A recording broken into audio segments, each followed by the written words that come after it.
Olá, estamos no ar, a serviço da educação na Rádio Trianon, em parceria com a Unip, Universidade Paulista e com o Colégio Objetivo. E também pelas redes sociais, Malu Mota. Silvia Vinhas. O Duas na Tri pode ser acompanhado pelos sites trianon.com.br, objetivo.br, curso-objetivo.br e pelo Facebook, no Colégio e Curso Objetivo, e também pelo YouTube.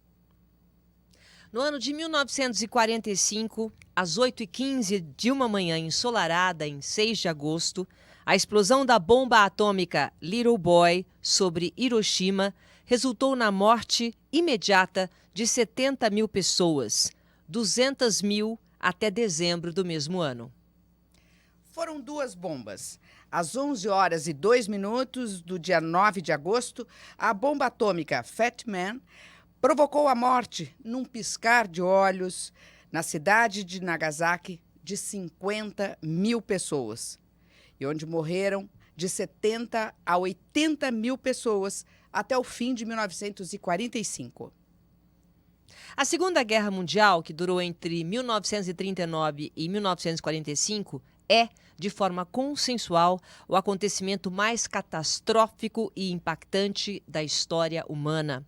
A avaliação torna-se compreensível na medida em que se compara essa guerra com as outras que a antecederam.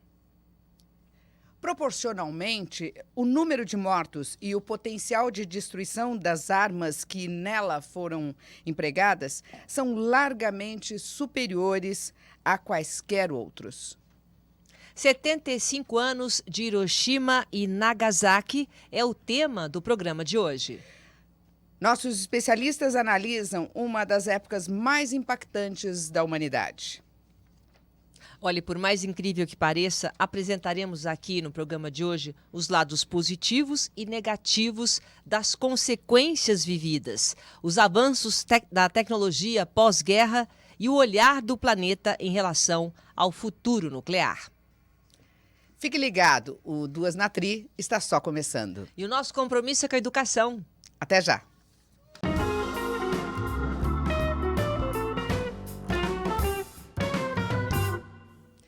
75 anos de Hiroshima e Nagasaki, o único momento na história em que bombas atômicas foram lançadas em uma guerra. O terror nuclear se tornou realidade após o ataque dos Estados Unidos contra as duas cidades japonesas. Até então, ninguém conhecia a potência das armas. Um momento que teve consequências sentidas e estudadas até hoje. E para falar sobre os 75 anos de Hiroshima e Nagasaki, o Duas na Tri de hoje, especial, conversa com Ricardo Felipe de Carlo, professor de História. Muito obrigada, Olá, Ricardo. Prazer. Rogério Trava Airod, é polaco. O apelido é polaco. Conhecido como polaco no cursinho. Olha, então vamos chamar de professor polaco. E Carlos Alberto Pereira Domingues, que é professor de Química e é Carlão também. Posso chamar de Carlão? Isso, por favor. Carlão também é como os alunos te chamam. É, dessa forma. Os três são professores do curso e Colégio Objetivo. Eu quero começar o nosso programa de hoje, o Ricardo, começando por você. E a minha pergunta é, para entender o que realmente aconteceu e o que levou os americanos a lançarem as bombas contra as cidades japonesas. Existe aí um conceito histórico bem abrangente, né? E que os professores precisam esclarecer para a gente esse contexto. É importante, para situar, a gente começar por que momento? É muito importante que a gente entenda que há um grande avanço científico no século XX, um enorme, um gigantesco avanço científico. Meus colegas vão poder falar muito mais sobre isso.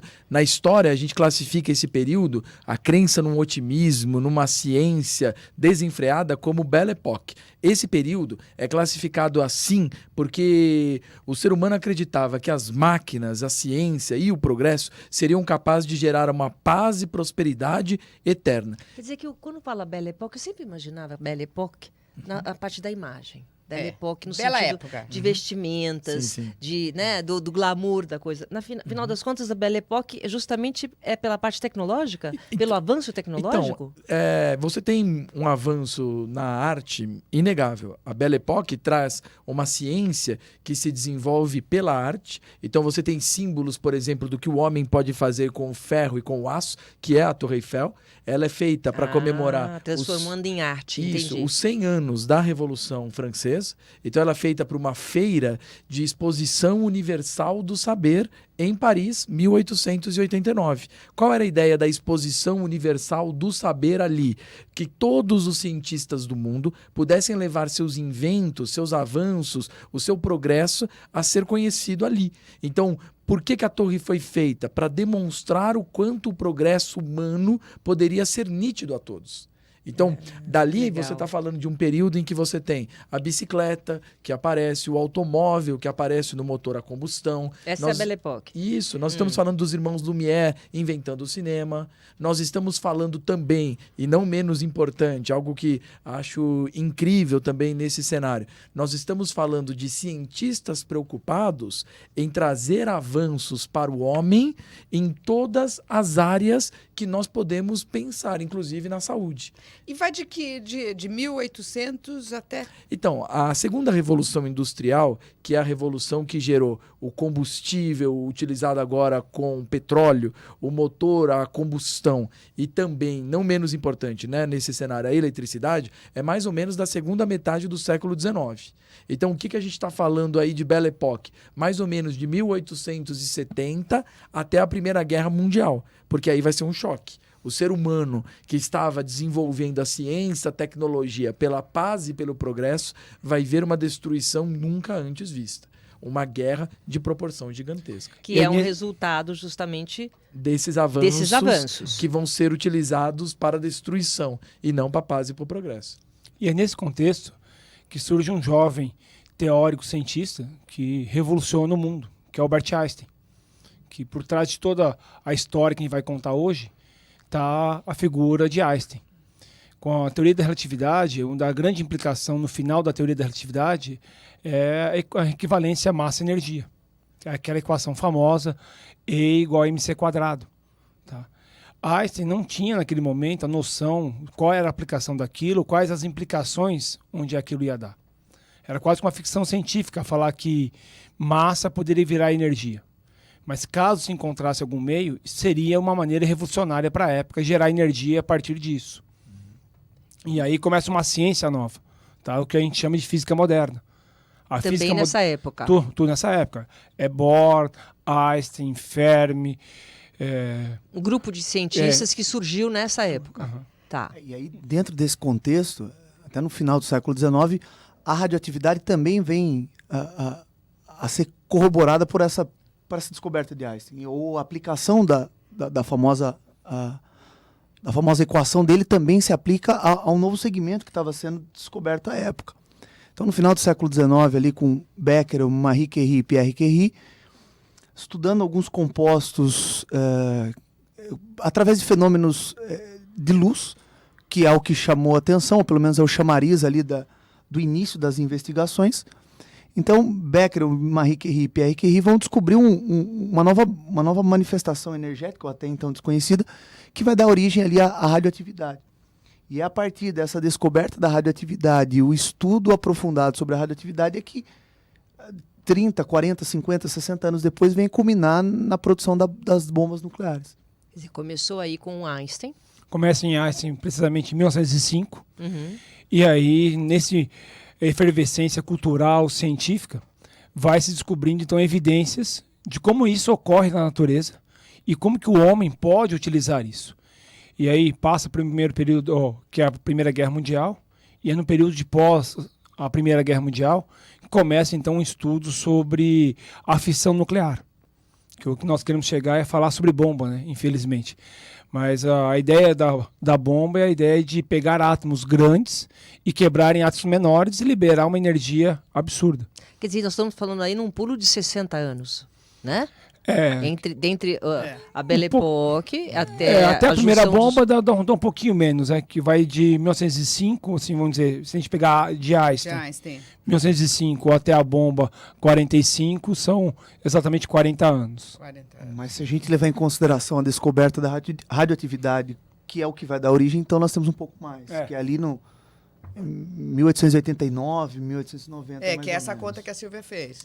Sim. Mas essa época, quando foi descoberta a radioatividade, como foi o impacto disso para a época? Nossa, significativo. Primeiro porque representa ali a descoberta de algo novo e que talvez venha a vir de encontro, a casar com essa ideia de que a ciência traria as respostas da humanidade, algo típico da Belle Époque.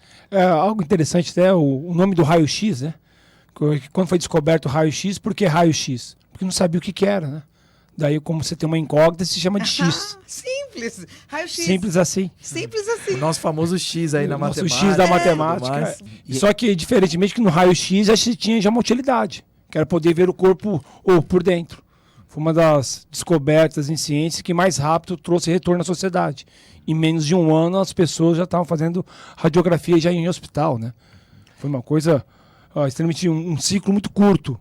E interessante destacar que a descoberta da radioatividade, o fenômeno de pegar materiais que brilhavam sem a intervenção externa, porque a gente costuma ter na área da ciência, na área da química, a gente costuma falar que alguns materiais conseguem, quando recebem energia, dar uma devolutiva dessa energia absorvida na forma de luz. E o material radioativo, por si só, ele já emanava luz. Então, aquilo é o que chama a atenção, aquilo é o que destaca. Investigando com um pouco mais de profundidade, começa a se notar algumas propriedades até então inéditas, que é essa manifestação de liberação de energia que parte do próprio material. E aquilo foi tão fascinante, mas tão fascinante, que existem relatos, existem produtos no início do século XX que foram confeccionados utilizando os materiais radioativos. Então, assim, vamos colocar material radioativo como uma película para cartas de baralho. Para quê? Para tornar o jogo mais atrativo, mais com brilho, mais interessante. Vamos colocar material radioativo em produtos cosméticos, porque aí ele vai brilhar mais, ele vai chamar mais atenção, vai ser mais...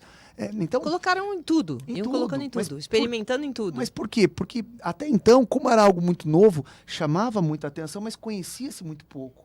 E ao longo da nossa fala aqui, tentaremos colocar que foi esse avanço, ou foi esse desenvolvimento técnico-científico de 60 anos para começar a se entender quais são as consequências do material radioativo e até onde ele poderia chegar. Então, essa percepção de quais são as consequências, que para hoje um adolescente, uma pessoa do século XXI entende, a radioatividade causa câncer, faz mal, isso, aquilo. Isso só foi descoberto depois de 40, 50, 60 anos trabalhando em cima dele. Que é na realidade, especificamente após a Segunda Guerra Mundial. Agora, o Ricardo, tem a história, ela já carrega esse contexto? Ela já vem com essa informação? Quer dizer, parece que a história, ela se repete ou é algo novo que entrou aí para fazer a história do mundo? Malu, sempre foi um dilema para os historiadores falar sobre a história se repetir ou não. Apesar dos historiadores sempre defenderem que o futuro é imprevisível. Mas em alguns momentos a sociedade ela acaba gerando processos que resultam em fenômenos parecidos com anteriores. Existem especificidades, mas algumas relações parecidas acabam retornando ao longo do tempo. Então, por exemplo, você vem de um período com um avanço tecnológico gigantesco, com um avanço científico enorme, e em paralelo as nações produziam um imperialismo, um desejo de dominação de territórios cada vez maior e ao mesmo tempo fortaleciam seus exércitos. O que isso gera? Uma expressão criada pelos historiadores curiosa: paz armada. O que é isso? Você tinha uma Europa sem nenhum grande conflito nesse cenário que estamos comentando e que depois vai se preparar cada vez mais para uma guerra que terá uma proporção mundial. Então, essa lógica da história trazer algumas perspectivas que se repetem vem muito de processos semelhantes que acabam acontecendo ao longo do tempo. Por exemplo, a efervescência nacionalista inegavelmente vai descambar em um processo de destruição. Você investir cada vez mais na guerra, o que isso vai gerar mais dia menos dia? um processo de destruição. E foi o que aconteceu, né? Quer dizer, Inegavelmente. com essas descobertas todas, os países, principalmente o nazismo, se fortaleceu. Exatamente, porque aí o que acontece? Acaba a Primeira Guerra Mundial.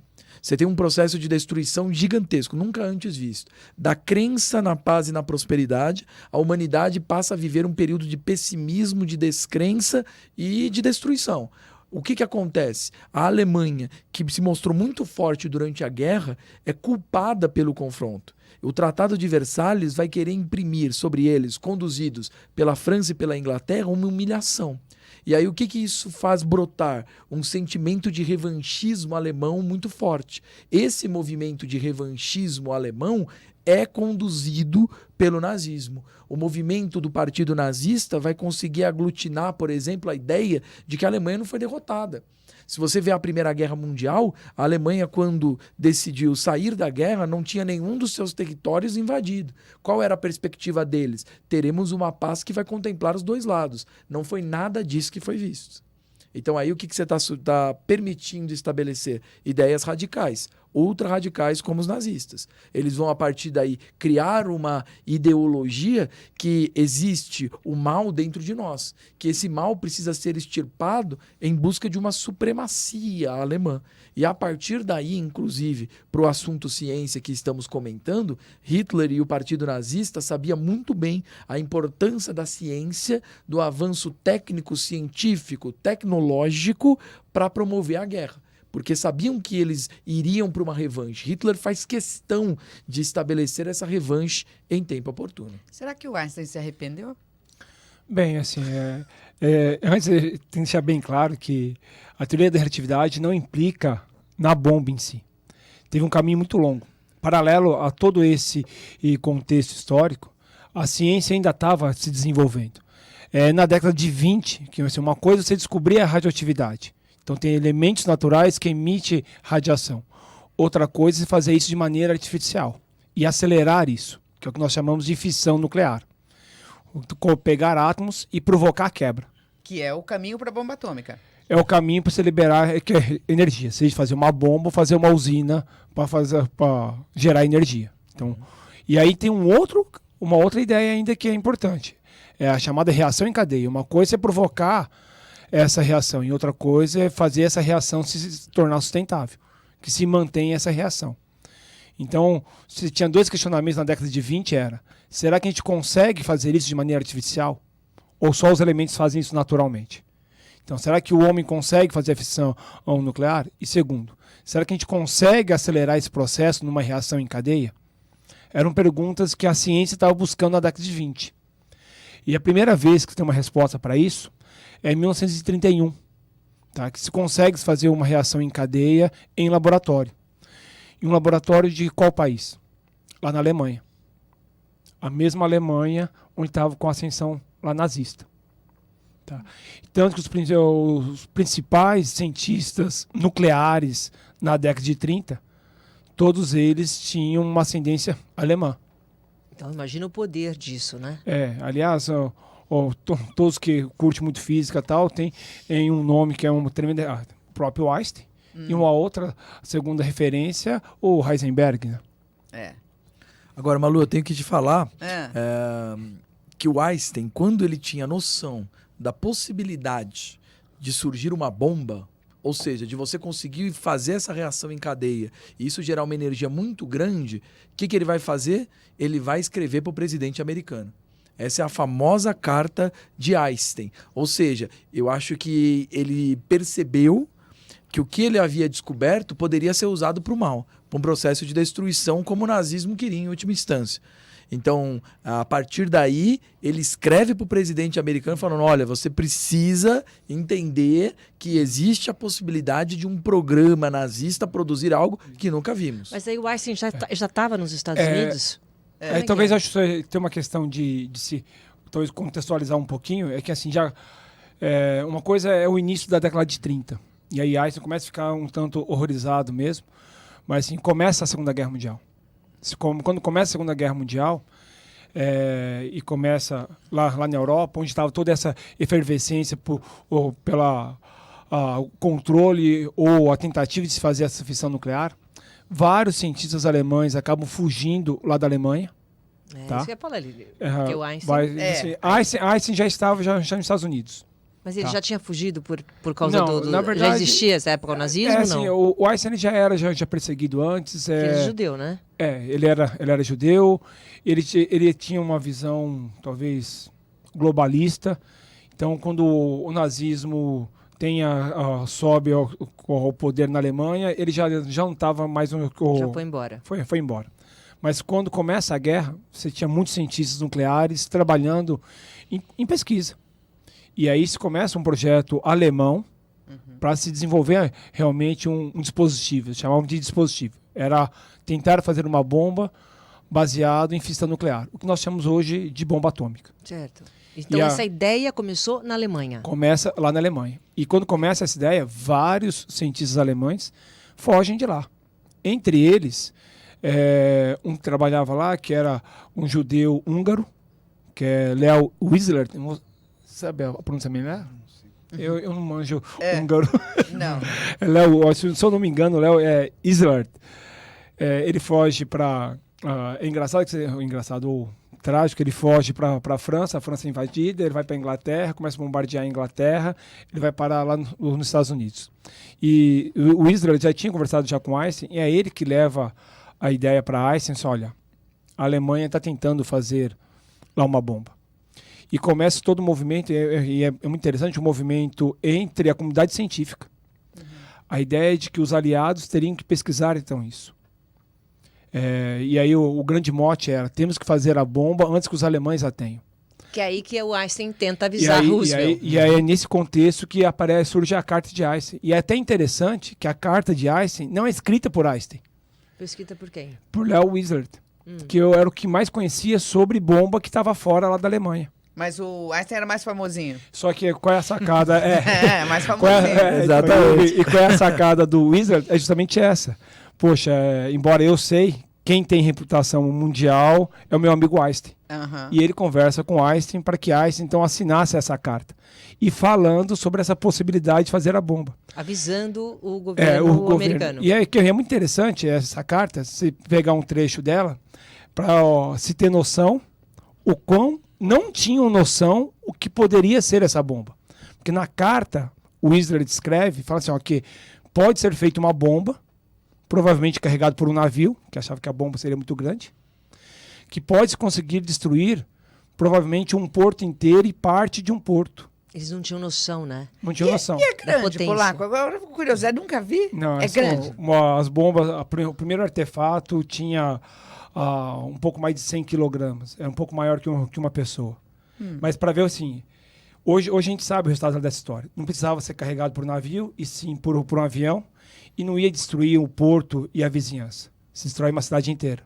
Isso nós ficamos sabendo depois. Mas a carta e que sensibilizou o mundo aliado era para se fazer uma bomba que poderia destruir alguns quarteirões. Porque até então, na época, a bomba mais poderosa, que era chamada Grande Slam, ela destruía um quarteirão inteiro. Então eles estavam falando de uma bomba que ia ser 10 vezes, 50 vezes mais poderosa. E qual foi a reação do presidente? Bem, na verdade, qual foi a reação quando recebeu essa carta do exército americano? Não é nem o presidente nessa altura do campeonato. É interessante que assim, até então era visto como coisa de cientista e tal. E a inteligência norte-americana começa a ir atrás e verificar que realmente tinha um movimento alemão para se construir essa bomba. E se os alemães estão pesquisando isso, nós temos então que pesquisar também. Essa foi a postura do exército norte-americano. E aí que é nesse contexto, final de 39, que surge o chamado Projeto Manhattan. Que a gente vai falar no próximo bloco, né? É, isso mesmo. Vamos fazer um rápido intervalo comercial, daqui a pouco a gente volta. Até já.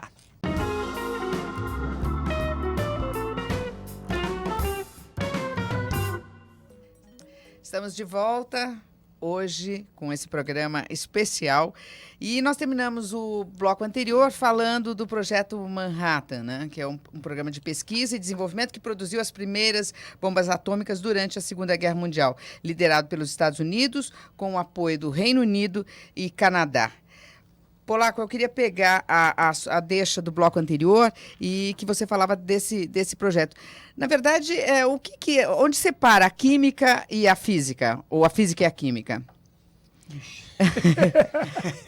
São irmãs, né? São irmãs, são você tá irmãs. falando? Na verdade, Eu sou primo aqui só. Prima, a história é prima. o projeto Manhattan é um projeto de ciência. Uhum. Tá? Eu acho a física, a química, a biologia, vários ramos da ciência caminharam junto aí, né, Carlão? E talvez eu acho que o grande para a ciência em si é o maior projeto de ciência de todos os tempos. Até porque o próprio cenário dos anos 30, ele favoreceu isso aí, né? Não apenas o Partido Nazista, ele vem tomar a Alemanha ali e de certa forma, expulsar ou obrigar a expulsão de um grande número de cientistas, mas há que se considerar também que a Itália vai passar por um processo semelhante e talvez a Espanha ali também, o que percebeu-se no final dos anos 30 de que a guerra era iminente e que a guerra ia acontecer. Então, não apenas não apenas cientistas alemães, mas cientistas da Europa como um todo vieram para os Estados Unidos. Então, dentro desse cenário, sensibilizado pela carta de Whistler, assinada por Einstein, apoiado pelo governo e pelo exército americano, então se aproveitou daquele momento para reunir também esse grande número de cientistas para compor o Projeto Manhattan, que na história da humanidade foi algo inédito, porque se permitiu reunir o maior número de técnicos cientistas que até então tinha sido reunido em prol de um único projeto. De vários países. Sim, de né? várias Quer nacionalidades. dizer, engraçado, né? O mundo se uniu dentro de um projeto tem para evitar... O Whistler, que era húngaro, o Fermi, que era italiano, tinha gente do Reino Unido, tinha gente do mundo todo. Mas Europa? Porque assim, a ciência estava sendo feita lá na Europa, né? E aí que é nesse período que todos os grandes cientistas europeus migram Para os para os Estados Unidos. E esse projeto Manhattan é o projeto mais caro do mundo.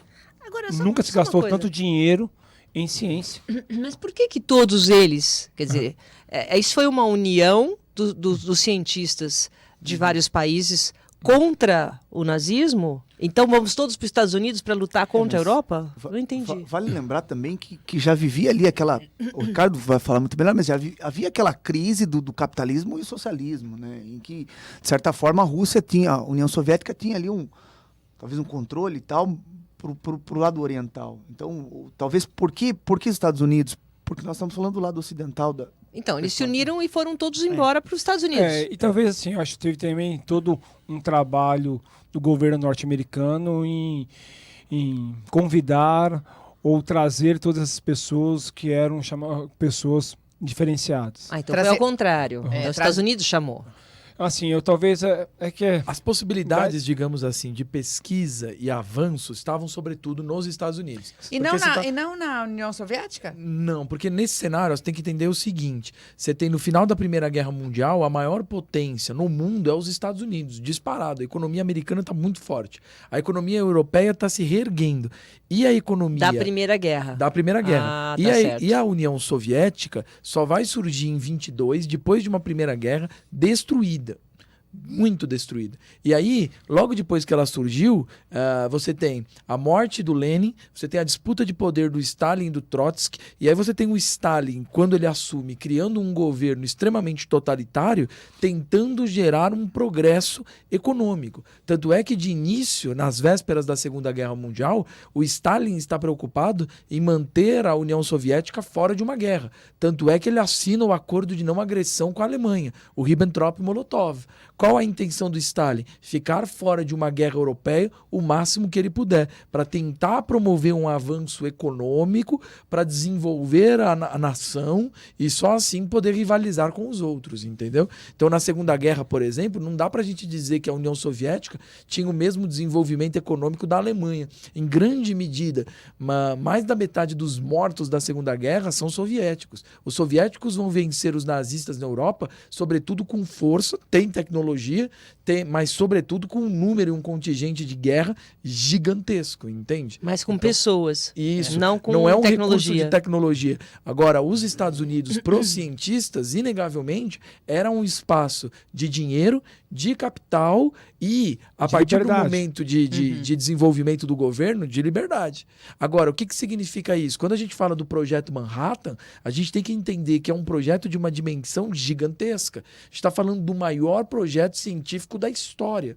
Um projeto que, quando havia testes, Nova York ficava sem energia 1, 2 dias. A população nem entendia direito o que estava acontecendo. Eram vários polos em várias partes dos Estados Unidos. Quem teria dinheiro para financiar isso, se não a Alemanha nazista, que estava em expansão? A Europa está praticamente dominada pelos nazistas. Sobra a Inglaterra, mas a Inglaterra está com todos os seus recursos ligados a estudos mais pragmáticos, digamos assim. Estudos que tivessem assim, um resultado mais imediato. Por exemplo, quem já ouviu falar aqui do belíssimo filme O Jogo da Imitação, ele conta a história do Alan Turing. O que eles estão fazendo, então, os ingleses nesse processo? Eles estão utilizando cálculos, eles estão tentando descobrir possibilidades para decifrar a máquina de guerra nazista, o Enigma. Então, eles estão atuando em uma outra frente também pela ciência e pelo conhecimento. Qual que era a lógica desse projeto, então? A lógica do projeto Manhattan é: temos que fazer a bomba antes que os alemães a tenham. Certo. E é muito interessante esse mote, que assim, foi uma maneira de trazer muitos cientistas que não eram belicosos, eram pacifistas. Tá. A gente está falando em... É algo que, assim, na cultura do Ocidente nova, assim, se está trazendo cientistas, pesquisadores, para se fazer bomba. Tá? Einstein, ele assina Vinham com esse propósito já, Polaco? Então, é muito louco, porque assim, qual que era a propaganda norte-americana?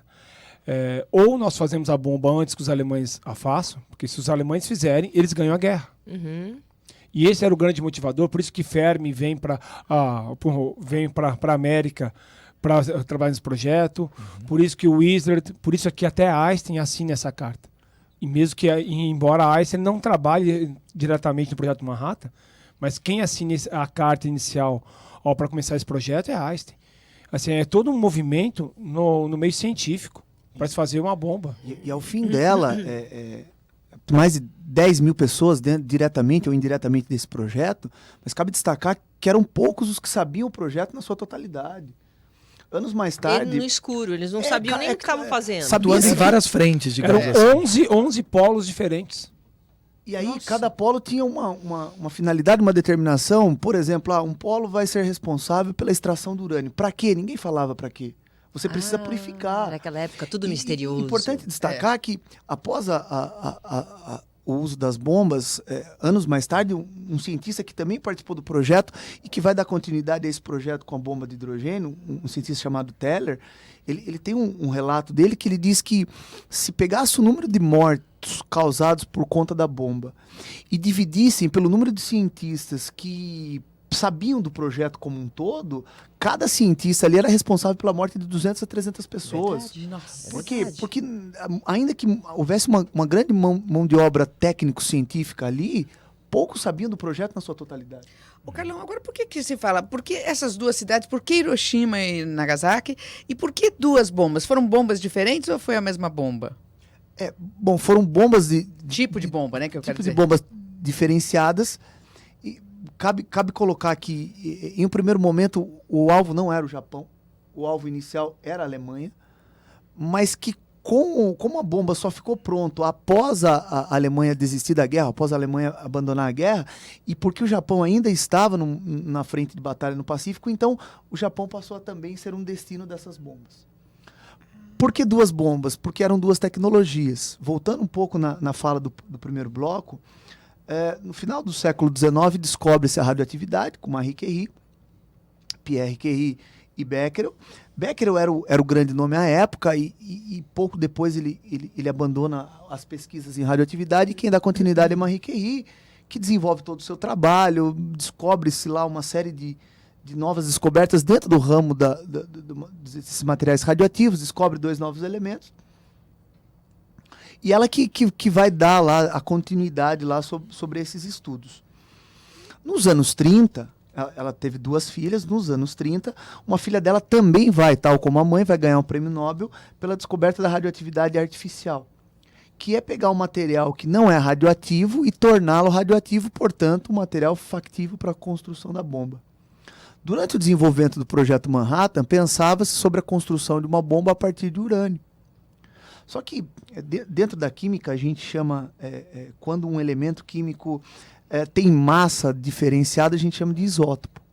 Então existe um isótopo que é o isótopo radioativo, é o isótopo que a gente chama de físsil, é aquele que pode ser utilizado para a construção da bomba. Ele ocorre na natureza em menos de 1%. Aquele outro isótopo que não é útil para a construção da bomba, ele acabava sendo descartado. E durante o desenvolvimento, na tentativa de refinar, de pegar apenas aquele urânio que servia para a bomba, descartando o outro, durante essa pesquisa, se começa a notar que havia uma manifestação energética muito grande naquilo que deveria ser um resíduo, que na verdade não deveria ter quase nenhuma manifestação energética ali. Nesse meio tempo, nessa descoberta, se reconhece que estava sendo produzido um novo elemento químico dentro daqueles rejeitos. O urânio 238, que não é radioativo, quando ele é bombardeado por nêutron, ele sofre um processo de bombardeamento, ele se converte em plutônio, que é um material artificial, radioativo e com poder também para ser construído uma bomba. Então, inicialmente o projeto era para se trabalhar em cima do urânio e no meio do caminho se descobre um novo elemento químico que poderia fazer uma outra bomba. Então, tudo bem, então vamos fazer duas, né? Vamos fazer 2 bombas. Uma era de urânio e outra de plutônio. Exatamente. A bomba de urânio é a bomba de Hiroshima e a bomba de Nagasaki é a de plutônio. Qual que é a mais forte? A primeira, né? Não, foi a segunda. A de plutônio. Porque, na verdade, o plutônio era muito mais barato, então você conseguia muito mais material de plutônio. Mas assim, não só o material era diferente, como a maneira de disparar a bomba também era diferente. Então por isso, na verdade, você tinha várias frentes lá. Aí a gente está falando já em 45 já. Então a gente já está indo já. A Alemanha já capitulou.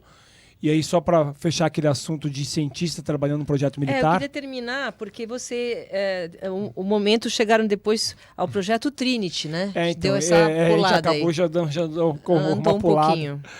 Mas assim, é o mesmo o jeito que teve os cientistas que trabalharam para começar esse projeto. Quando chega em 45, quando a Alemanha cai, esses mesmos cientistas começam a tentar parar o projeto. Porque se a Alemanha já não vai mais fazer a bomba, a gente não precisa terminar a bomba.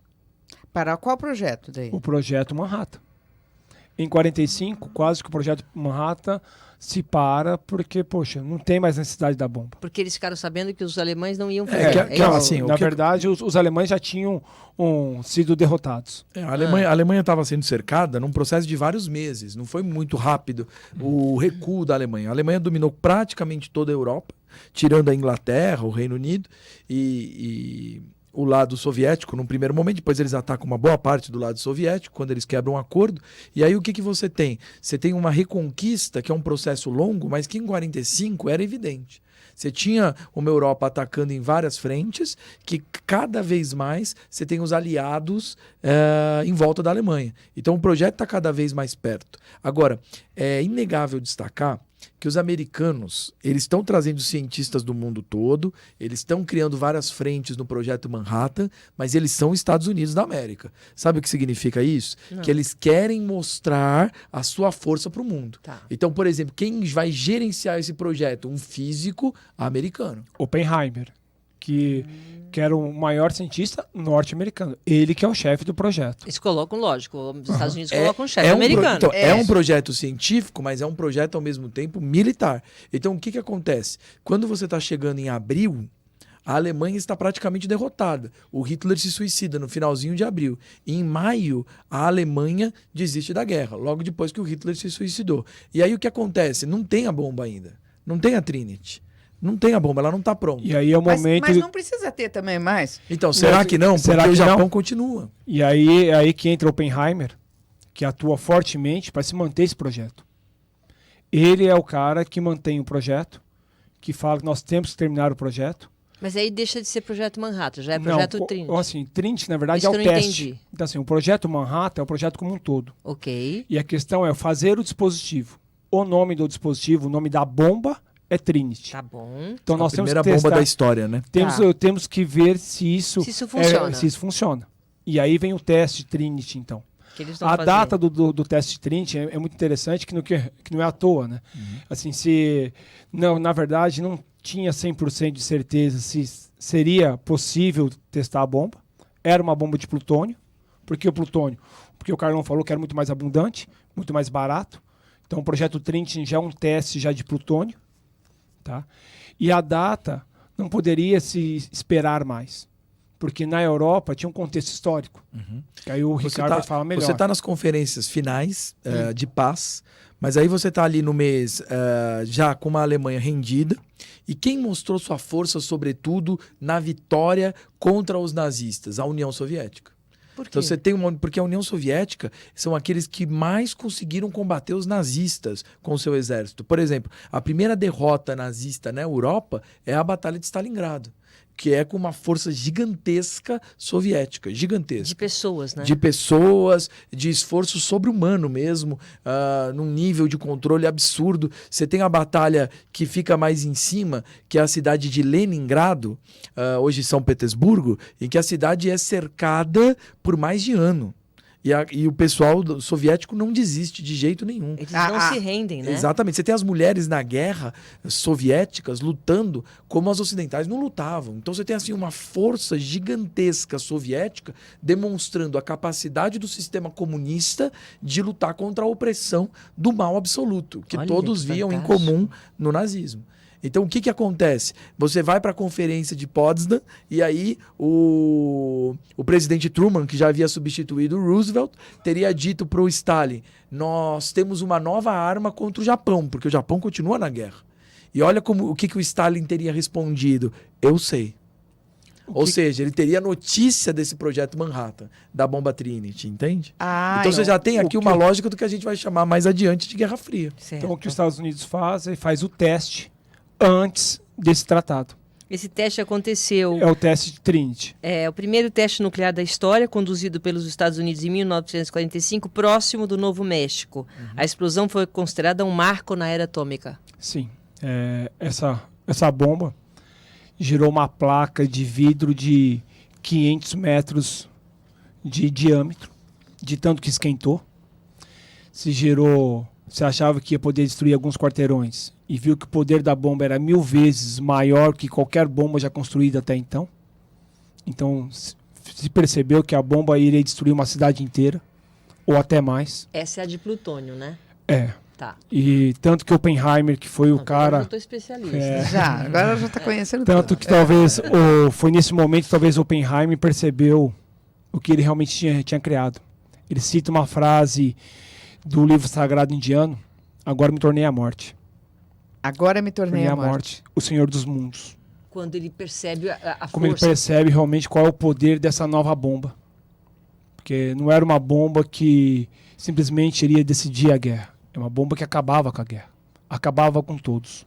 E como que a União Soviética sabia que existia essa bomba? Pois Já que é. ele fala só eu sei. Pois é, certamente existia espionagem já nesse cenário. Certamente. Os aliados tiveram como maior trunfo contra o eixo a luta contra os nazistas. A gente fala dos nazistas, né, que eram os mais fortes, mas você tinha o eixo Roma, Berlim e Tóquio.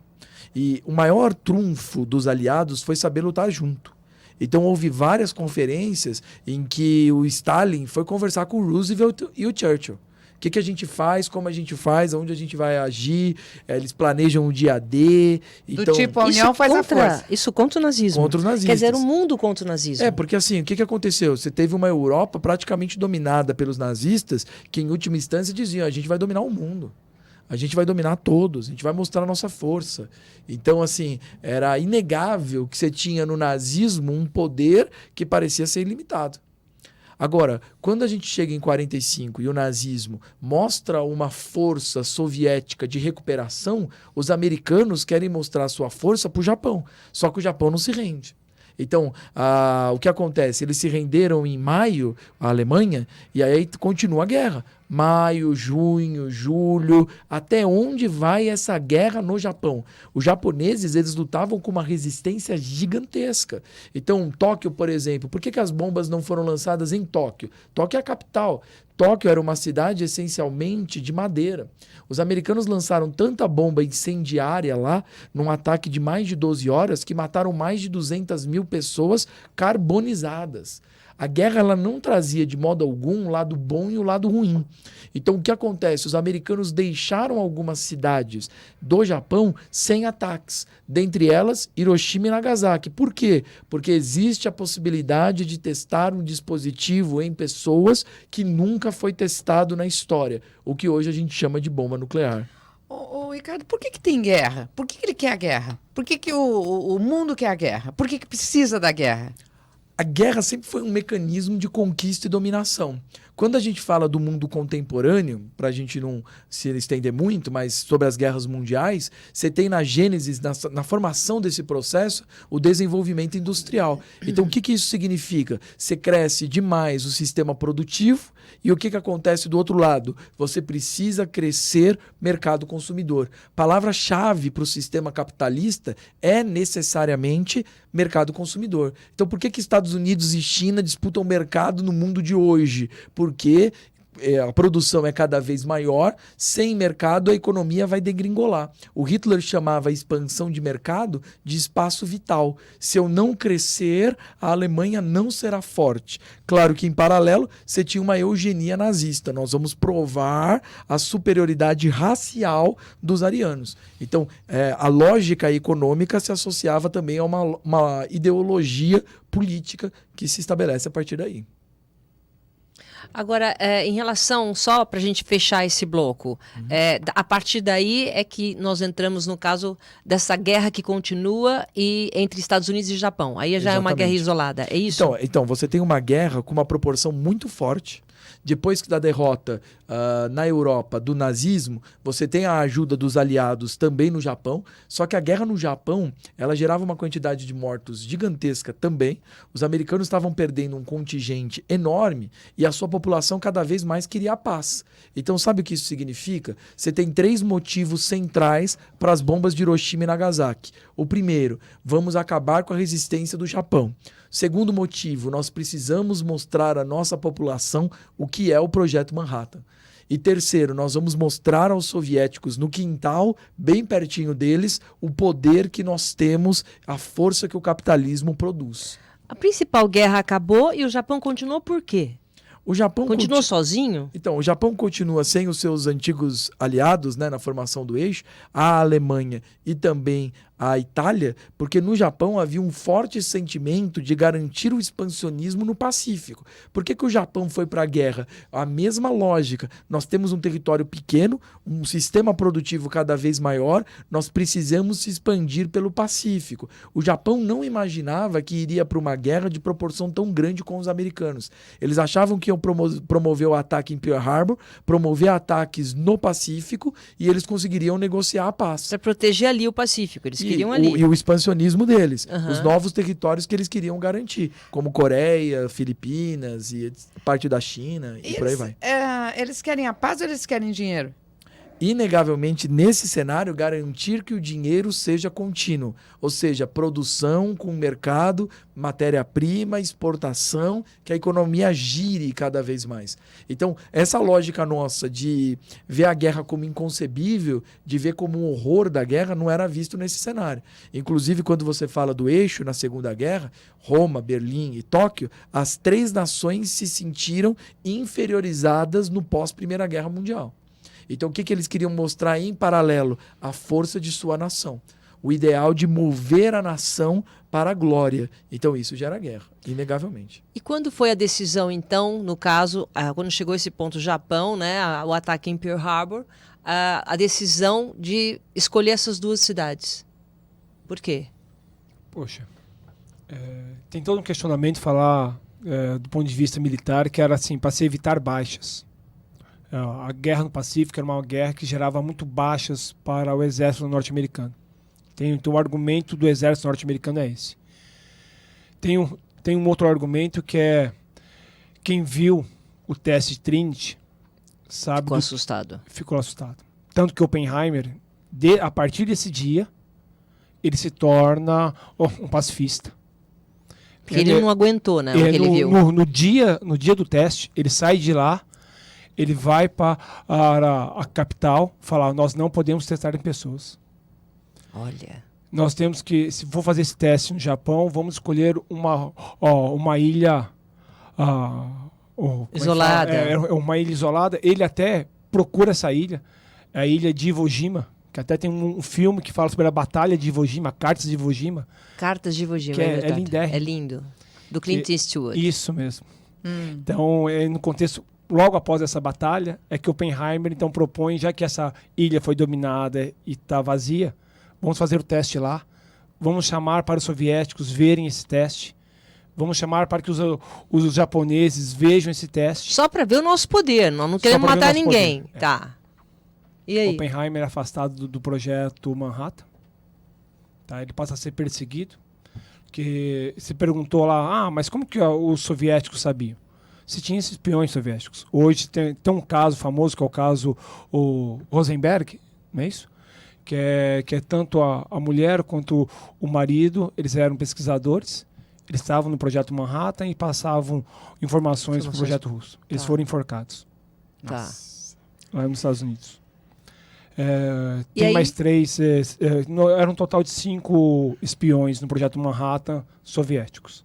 Então, por isso que a União Soviética tinha todos esses detalhes da construção. Tá. Ok, Carlão. E aí, apenas para ilustrar ou deixar uma sugestão aqui dessa temática desse bloco, que era a ideia da elaboração do projeto até o TS Trinity. Eu trouxe aqui para vocês darem uma olhada. É um livro que conta aí toda a construção, a idealização do projeto Manhattan até o teste. Vamos ver se ele consegue mostrar aqui, Trinity. Vamos ver se a câmera consegue mostrar Pode aqui. ir falando, Carlão. E ele, isso, a gente ele é vai colocado, fazendo isso aí. ele é colocado numa linguagem bem simples, até porque ele é escrito na forma de quadrinhos. Então, ele tem uma leitura muito fácil, uma ilustração gráfica muito boa, e que conta mais ou menos tudo isso que a gente comentou nesse bloco. E também, em 1989, tem um filme do Paul Newman, que chama O Início do Fim. E nesse filme, o Paul Newman vai interpretar lá o General Groves, que era o responsável militar pela construção da bomba, e que também vai falar exatamente isso que a gente comentou, isso que está descrito no livro, que é desde da carta até o teste Trinity. Qual é Também é uma outro boa filme? sugestão. Qual é outro filme que você falou também? Quero anotar. Vou passar o final de semana vendo o Nossa, tem filme muito filme do bom, Clint né? Eastwood. O que você falou? Oi? Cartas de Iwo Jima. Ah. Só que daí, na verdade, só fala sobre a batalha de Iwo Jima. Ah, tá bom, tá bom. Não, só para fazer Agora, lição de casa. Agora, o que vocês comentaram, que eu acho que é interessante também para o nosso público, por que Hiroshima e depois Nagasaki?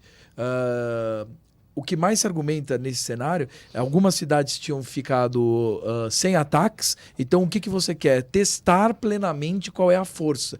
E Hiroshima, no dia da bomba, estava com boas condições climáticas. Então daria para você ver do avião o processo da explosão. Então vamos testar ali. Porque em 3 dias, testar a segunda bomba, testar 2 tecnologias diferentes. Então a gente lança as 2, o Japão nem vai conseguir perceber direito o que aconteceu, ou seja, qual é a proporção desse negócio, o que está acontecendo, e aí eles vão se render plenamente. E é exatamente isso que vai acontecer.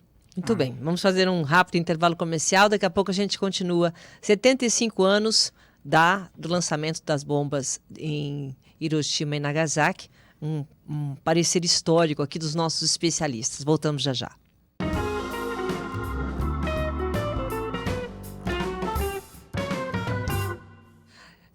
Hoje o nosso assunto aqui é um programa histórico, né? Para você parar, refletir e aprender também, né? 75 anos do lançamento da bomba em Hiroshima e Nagasaki. E o que a gente quer saber aqui agora nesse bloco é como que essas bombas geraram essa destruição, por que elas foram lançadas, basicamente a gente já está chegando lá, e quais as relações que se estabeleceram durante a Segunda Guerra Mundial e esses desdobramentos através da bomba, para a gente fechar essa história. Bem, falar sobre o dia 6 de agosto, ou talvez a véspera do dia 6 de agosto. Na verdade, até o dia 5 não tinha certeza se seria Hiroshima. como era um experimento científico, ele tinha que ser documentado. Então, na verdade, você tinha 5 possíveis alvos e a questão é qual que era a cidade que teria as melhores condições climáticas. Essas 5 cidades não tinha caído nenhuma bomba até então. E por que não foi jogado nenhuma bomba nas cidades? Para que tudo que fosse destruído lá saberia que então foi dessa nova bomba. No dia 5 foi tomada a decisão por Hiroshima. De propósito, né? De Tá. propósito. 5 cidades foram poupadas. Essas 5 cidades foram poupadas até o dia 5. É interessante, dentre essas 5, tinha uma chamada Kyoto, que foi retirada, não sei, devido aos templos budistas. Sobraram 4 cidades. Hiroshima tinha as melhores condições climáticas. No dia 6, na madrugada do dia 6, ela foi sobrevoada pelos aviões. Foi dado o alarme de possível bombardeio. As pessoas não mudaram a sua rotina, porque Hiroshima era caminho para Tóquio, então sempre tinha alerta de bombardeio e nunca era bombardeada. Então as pessoas não pararam a vida delas, continuaram. A bomba foi lançada. A bomba ela foi planejada para ser detonada a 500 metros de altitude, para espalhar melhor as ondas de calor e a radiação. Esse cara queria saber qual era o efeito nisso nas pessoas. Que barbaridade, Nossa. Barbaridade. Assim, 70 Teste mil, humano, né? 70 mil pessoas morreram na hora que explodiu. Que barbaridade. Agora, Polaco, uma coisa. Explode dali 3 dias a outra. E aí, Quer dizer, eles já tinham visto esse contexto todo de sofrimento, de... Como é que sangue frio é esse, né? então. Provavelmente se os Estados Unidos tivessem perdido a guerra, todos teriam sido condenados por crime de guerra. Como quem conta a história, quem ganha a guerra, isso é visto como um grande feito. E não como um grande verdade. atentado terrorista. É um crime de guerra absurdo. É um crime de guerra, isso. Tanto é que você Quem imagina... conta a história vira herói. Assim, você já tinha conferências que estabeleciam protocolos de guerra. Você tinha certos limites. A Segunda Guerra Mundial foi a primeira guerra que matou mais civis do que militares, de uma proporção gigantesca. Então, assim, é um horror absurdo. Você imaginar que pessoas foram literalmente desintegradas. Olhavam a bomba e desapareciam. Simplesmente. Porque o calor ali chega numa força absurda, enorme, né? Terrível, em todos os sentidos. Né? E não contentes, eles vão e jogam a outra. Porque Pra quê? tinha Pra que se- experimentar também o plutônio. E também para saber qual que é o efeito dessas radiações nas pessoas. Lembre que até Quer dizer, então... queria fazer assim, o efeito dessa radiação. E Porque, era assim, com uma coisa- pessoas, o Polaco? Era com pessoas, eles queriam saber o efeito que tinha nas pessoas. assim, com os níveis de radiações que a gente conhece hoje, em parte, foi estudado isso com Hiroshima e com Nagasaki.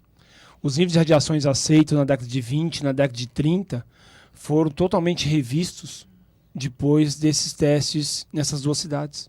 A gente fica horrorizado quando a gente ouve as histórias, né, dos testes que eram feitos em campos de concentração, né, dos nazistas, os experimentos, principalmente médicos. Aí, de repente, você escuta esse lado, né? Nessa reflexão que a gente está fazendo aqui, os Estados Unidos queriam experimentar para ver qual que era a reação das pessoas. As pessoas eram 70 mil pessoas morreram com a bomba e outras 70 mil pessoas morreram com o efeito da radiação. Então se estudou 70 mil pessoas. E assim, é terrível falar disso, mas é muito real e a gente precisa ter isso como uma lição. A guerra, ela não é marcada necessariamente por bonzinho e malzinho. Você tinha os nazistas com um projeto de destruição, com maldade evidente, mas o outro lado vai utilizar de todos os recursos possíveis para sua vitória da maneira que desejava. Por que os americanos queriam uma rendição total e incondicional do Japão para isso usar as bombas? Porque eles queriam garantir os seus interesses no Pacífico. Então não aceitariam uma paz parcial em que o Japão tivesse parte de seus benefícios. O que é importante a gente sempre destacar, que é uma lição que a história pode nos oferecer, é que a guerra jamais é uma resposta. A guerra é sempre geradora de destruição, qualquer que seja ela. Ô, Ricardo, e por que o projeto nazista não deu certo? Essa é uma pergunta interessantíssima. Os nazistas tinham cientistas, estavam à frente porque queriam o projeto e os meus colegas cientistas vão poder falar melhor. O que faltou para eles nesse cenário? Bem, talvez eu acho... Eles tinham o principal cientista, Heisenberg. Ele era o chefe do projeto alemão e talvez era a pessoa que mais conhecia sobre a física moderna da época, conhecia sobre fissão nuclear. E aí tem todo um questionamento. Heisenberg, nos seus estudos, ele calcula a massa crítica, ou qual é o mínimo de urânio para se ter a bomba. E ele erra na conta. Como assim? Então, tem todo um questionamento, será que ele realmente errou na conta? Não deu certo o experimento. Ou, não, na verdade, ele projetou errado o experimento. Ou se...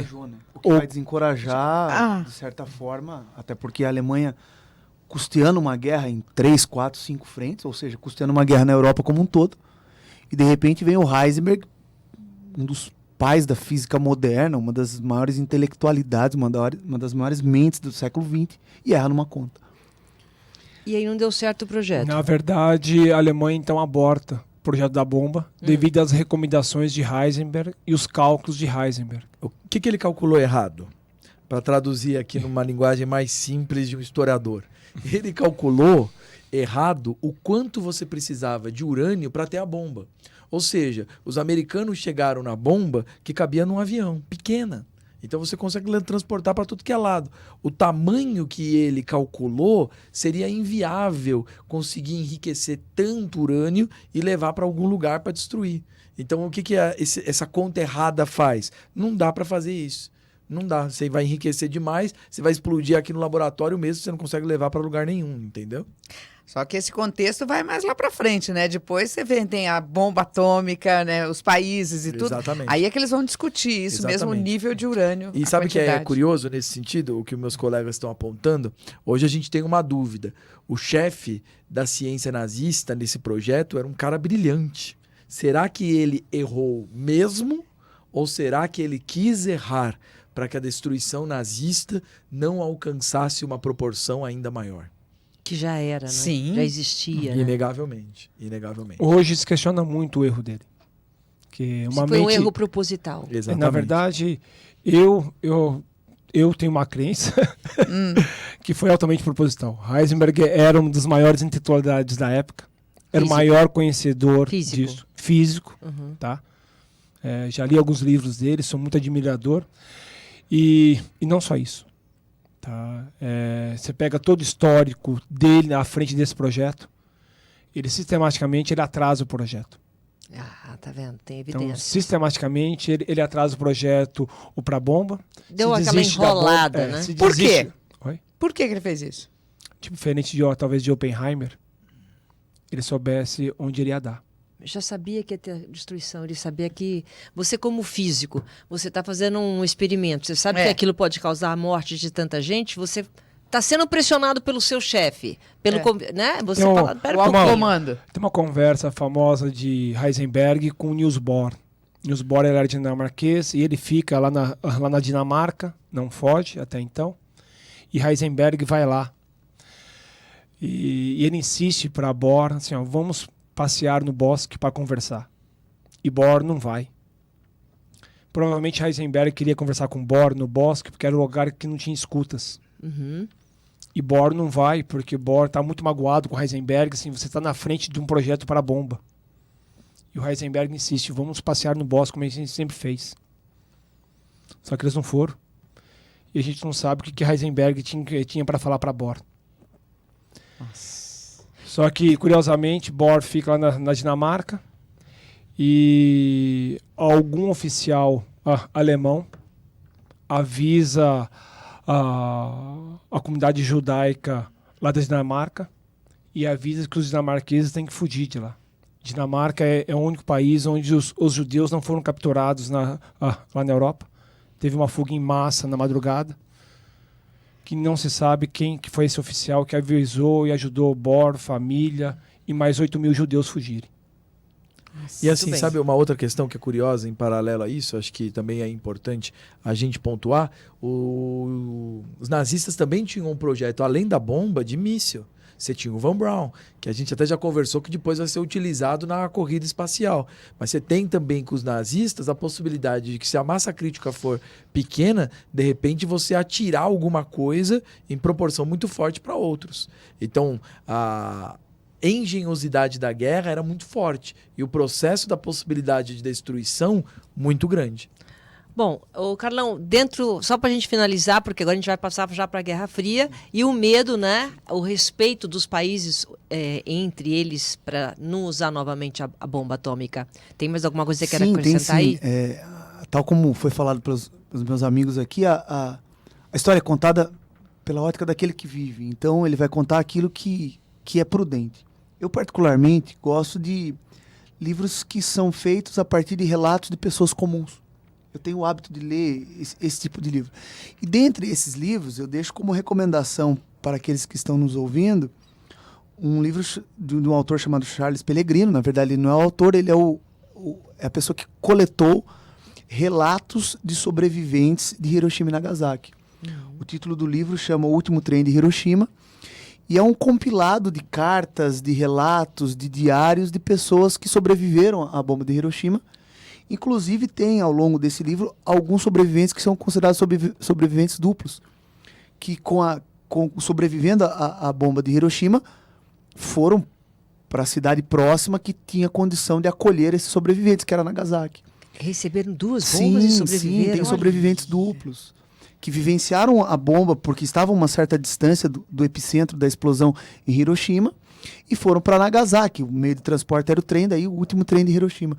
E que foram para Nagasaki e lá também vivenciaram e presenciaram a segunda explosão. Nossa. Que incrível isso, hein? Terrível. O lugar errado na hora errada. Elas viveram, essas pessoas viveram estigmas por décadas depois também. Então, por exemplo, você falava que era de Hiroshima, não se sabia que radiação você tinha. Então você não conseguia encontrar alguém para se casar, por exemplo. Você não era aceito em empresa para trabalhar. Por quê? Essa pessoa pode trazer doença para a gente, tem gente morrendo aí depois de câncer. Por que essa pessoa pode não trazer também para nós? Então, o estigma Sofreram muito. gigantesco por décadas depois Que também. ao seu modo vai se refletir nesse aqui também. O nome do autor é Kenji Nakazawa. Presta aí que eu vou mostrar aqui enquanto você fala. O Kenji Nakazawa, ele era um garoto jovem durante a explosão de Hiroshima, algo acho que em torno de 6 a 8 anos, eu não me lembro exatamente, e que anos mais tarde ele se transforma num cartunista, e ele resolve relatar a experiência pessoal dele, da família dele, na forma de um mangá, que tem 5 ou 6 volumes, e que no primeiro volume ele mostra lá como que ele vivia com a família toda dele até a explosão da bomba.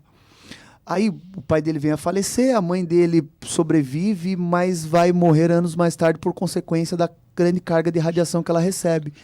E ele vai relatando isso na forma de mangá, as dificuldades que eles enfrentaram pós-bomba. Então, não eram bem acolhidos nas cidades onde eles vinham, não passava escassez de alimento. E ele vai também mostrando a degradação da saúde da mãe dele, que recebeu uma carga muito grande. Então, uma boa sugestão. Muito bem. Agora, a partir de agora, a gente vai falar da Guerra Fria, né? Como é que acontece a corrida armamentista, inclusive para o surgimento da bomba de fusão nuclear, bomba de hidrogênio, a chamada bomba H, e como isso tem a capacidade de destruição mundial. Que época que a gente entra agora? O que acontece? Termina a guerra. De um lado, você tem os Estados Unidos vitoriosos no Pacífico. Do outro lado, você tem na Europa os soviéticos vitoriosos. Dali surge o que nós chamamos de Guerra Fria. Porque os Estados Unidos querem expandir a força do capitalismo por um lado, os soviéticos querem expandir a força socialista do outro. Em 49, os soviéticos testam sua primeira bomba. Então, o que acontece? A partir dali, você tem entre os dois países uma disputa de demonstração de poder. Qual sistema será capaz de produzir mais poder? E aí surge a insanidade da corrida armamentista. A ideia de ter mais bombas, produzir mais e, sobretudo, dentro dessa lógica, ter um poder de destruição maior. E aí, meus amigos da ciência podem falar um pouco mais como é que vai surgir o projeto de uma bomba que gerasse uma destruição ainda maior, que é esse processo da fusão nuclear. Poxa, aí de novo a gente volta a alguns números aí. Que aí eles querem mais, né? Então, assim, Hiroshima e Nagasaki foi Pois pouco, é. eu quero mais forte. então, antes falava na bomba antes da guerra, se falava da bomba que explode de quarteirão. Era uma bomba que era 10 toneladas, tinha um poder de destruição de 10 toneladas de dinamite. Explodia um quarteirão. Hiroshima e Nagasaki, que são bombas de fissão nuclear, são bombas da ordem... Fissão, você está usando essa expressão e eu estou curiosa. Fissão, você escreve Isso, fissão. é fissão. Por quê? Fissão. O que Porque que é é fissão? quebra. Então, Quebra. você lembra que a gente estava falando de urânio e plutônio? Se a gente olhar a tabela periódica, e aí o Carlão manja mais que eu, É. Ai, Carlão, fissão nuclear. Imagina. Fissão nuclear. Então, a fissão nuclear ele é um projeto é uma proposta de quebra de núcleo do átomo. Então, vamos retomar um pouco um conceito da química. O átomo ele é formado por duas regiões, a eletrosfera e o núcleo é extremamente pequeno. E qualquer átomo é extremamente pequeno.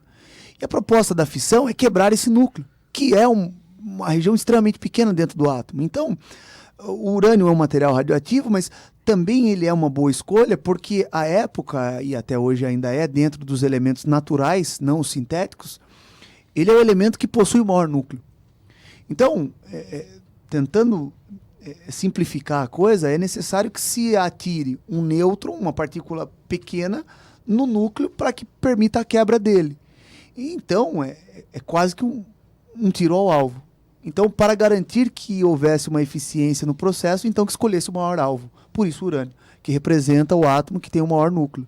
Então vamos quebrar esse núcleo para que, da quebra dele, há um pequeno defeito de massa aí entre as substâncias que foi utilizada no início e aquilo que se gera, aplicada a equação de Einstein E igual a mc ao quadrado. Então, ainda que existisse uma pequena diferença de massa, multiplicado pelo c ao quadrado, c é a velocidade da luz no vácuo, que é a maior velocidade elevado ao quadrado, ainda que seja uma massa extremamente pequena, isso garante uma energia muito grande. Então a fissão é a quebra. A gente fala as bombas de fissão, que tem uma ordem de grandeza, de Maior. poder de energia, 1000 vezes maior que a maior bomba até então. Então, de toneladas de dinamite, a gente passa a falar sobre quilotons. Tá. 1000 vezes isso. Então, são bombas de 10, 20 quilotons. No início da corrida da Guerra Fria, começa a fazer bombas de 50, de 100 quilotons.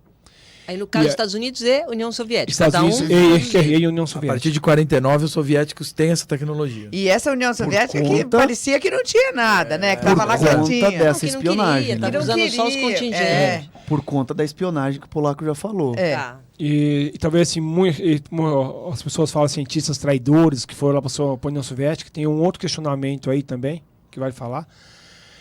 Se eles foram traidores ou por acharem que, poxa, já se fez isso em Hiroshima e Nagasaki, vão fazer aonde? Vamos Então é fazer na melhor, gente. é melhor que se faça, que se divida esse poder no mundo. Mas voltando ao poder das bombas, na década de 50 se inaugura uma nova tecnologia, que são as bombas H, ou a bomba de fusão nuclear. O princípio agora muda. Ao invés de a gente pegar átomos grandes e quebrar em menor, e essa diferença de massa libera energia, a gente faz o contrário. Pega átomos pequenininhos, o começo da tabela periódica, basicamente hidrogênio, se aperta o hidrogênio, gera hélio, um átomo maior, e essa diferença vira energia. Só que qual é a diferença? A reação de fusão libera muito mais energia. Então agora, se conseguisse fazer uma bomba de fusão, seria uma bomba 1000 vezes maior a bomba de Hiroshima. Certo. Nossa. Então agora não é uma bomba para destruir uma cidade. Agora é bomba nuclear. Não, Hiroshima já é nuclear. Destrói uma cidade inteira. A bomba de hidrogênio é para destruir um estado. O termo nuclear ele se remete à núcleo. parte específica do átomo que vai ser o responsável pela liberação de energia, no caso o núcleo. Nuclear é o núcleo. Nuclear é o núcleo do átomo. Ah, Tá. Então a E essa diferença, agora é a de- diferença é que a fissão é a quebra e a fusão é a junção, é a união. E essa agora, a mais potente, Que é é a a bomba de fusão, que é também chamada de bomba H. bomba de Porque hidrogênio. H, que é a bomba de hidrogênio. Que aí destrói o quê? Destrói um continente. Não, um continente não, mas assim, destrói um estado, Tá? Um pequeno paizinho como Luxemburgo, você pode tirar ele do mapa. Então, mas aí os países, como é que eles fazem? Que país que pode ter a bomba? Então, como é que começa essa luta? Essa luta eu também assim, quero. Na verdade, os Estados Unidos, que é o primeiro país que consegue fazer a bomba de fusão nuclear. Pode falar bomba de hidrogênio, É, bomba H, o pessoal já sabe agora. Tá todo mundo entendido em bomba aqui. Já. Tá. Oppenheimer, que ele tinha sido chefe do projeto Manhattan, ele é perseguido, se torna pacifista. Ele ficou um tempo preso, se não me engano, né, Carlão? Acho que sim. E bem, O mas próprio Linus Pauling, né? O próprio Linus Pauling, que também é uma figura notória na química, ele vai ganhar o seu prêmio Nobel da Química por algumas descobertas, mas ele também ganha o prêmio Nobel da Paz pela busca incessante para a não proliferação das bombas nucleares. Mas só que o assessor de Oppenheimer, o braço direito dele, chamado Teller, é o cara que toma a frente desse projeto, e os Estados Unidos conseguem então fazer pela primeira vez na década de 50 a bomba de hidrogênio. E aí até tem um comentário: onde vai ser testada essa bomba de hidrogênio? Não dá para testar lá no nosso continente, porque assim, é uma bomba absurdamente poderosa. Então você tem uma brilhante ideia de pegar um atol no Pacífico, chamado atol de Bikini, tira todo mundo de lá e vão fazer um teste nuclear de lá. E aí? E vieram fazer o teste do atol de Bikini, que seria a bomba mais poderosa que seria testada no mundo. Seria uma grande explosão, um grande arraso. E nessa mesma época, olha que insanidade, como assim, o mundo tinha perdido esse tato de poder de destruição. Você estava se comemorando que seria testada uma bomba muito poderosa, 1000 vezes mais poderosa que Hiroshima, no atol de Bikini. Nessa mesma época, um estilista, acho que era francês, né? Francês. Estava propondo uma nova roupa de banho para as mulheres. Ao invés do maiô, seria um maiô em 2 partes. E ele queria um nome para essa nova roupa, esse novo traje de piscina, de praia. E aí, como estava falando que biquíni seria o maior arraso, ele deu um nome a esse traje de banho. A bomba também inspirou o biquíni. O biquíni. Eu não me lembro em qual feira de moda que foi lançado o biquíni, mas foi justamente que tá devido à propaganda do teste da bomba de hidrogênio, o primeiro teste de bomba de hidrogênio. Mas aconteceu o teste? Oi? Aconteceu o teste. Aconteceu. Foi uma destruição avassaladora. Avassaladora. A força era gigantesca, enorme, e o que explodiu a Guerra Fria. 9 meses depois, os soviéticos tinham a mesma bomba. Olha. 1953. Então o que acontece é nessa hora que nos Estados Unidos, por exemplo, você tem uma loucura gigantesca de que os comunistas estão entre nós e precisamos persegui-los. Estabelecido pelo senador Joseph MacArthur, surge o macartismo. Precisamos tirar daqui tudo que é comunista, ligado ao comunista, gente perto do comunista, porque os espiões estão aqui e com uma força gigantesca. Porque aí era a União Soviética, então e aí era a força, não era nem só exatamente comunistas e capitalistas, era a questão da União Soviética, de Isso, tirar nacionalismo americano, tudo. a defesa do território, você tem as preocupações das áreas de influência aí cada vez mais importantes. Agora, o que vai acontecendo a partir daí? Outras nações produzem bombas também.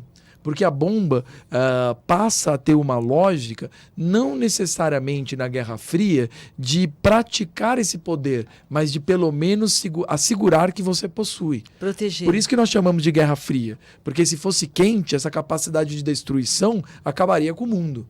Então o que acontece? Ela é fria, mas ao mesmo tempo ela precisa demonstrar poder. Então os ingleses vão desenvolver bomba nuclear, a França vai desenvolver bomba nuclear, do lado socialista a China vai desenvolver bomba nuclear, e aí o mundo vai parar e falar, peraí, será que a gente vai continuar aí com todo mundo tendo bomba? E por que só a África do Sul é o único país que deixou de ter bomba nuclear ao longo da história? Porque aí o que aconteceu? Quando esses países tinham Mandela. bomba, quando eles chegaram em 68, surgiu um tratado na ONU. Porque esses países eles acabaram estabelecendo o que nós chamamos de Conselho de Segurança da ONU. Esses países, o Clube da Bomba, como eu gosto de chamar, são aqueles que têm direito a veto dentro do Conselho de Segurança da ONU. A ONU que surgiu no pós-Segunda Guerra Mundial para tentar manter e preservar a paz. Só que aí o que aconteceu? Alguns não assinaram. Então Israel não assinou, África do Sul não assinou. Coreia do Norte não assinou o TNP, o Tratado de Não Proliferação de Armas. E aí o que aconteceu? Com o passar do tempo, a África do Sul passou a ter bomba. Só que a África do Sul tinha, em paralelo, a tensão gigantesca do apartheid, uma pressão internacional cada vez mais forte. E aí, o que eles vão acabar decidindo fazer? Queremos ser um povo de paz, não precisamos de destruição. Eles pegam as bombas deles e desistem delas, desistem da bomba.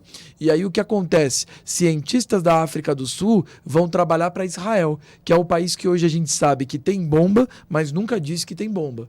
E agora, mais recentemente, a Coreia do Norte, que todos sabemos que também agora tem bomba. Qual é a lógica de ter bomba? Ter mais força na pressão internacional. A Coreia do Norte fala, se a gente tem bomba nuclear, ninguém vai querer invadir o nosso país um dia e vir nos dominar. E quem tem mesmo? Fala ou blefa? Bem, não blefa, se testa. Antes do Tratado de Não Proliferação, foram feitos mais de 2.000 testes de bomba ao redor do mundo. Muito bem. Mais um intervalo comercial. Daqui a pouco a gente volta. Até já.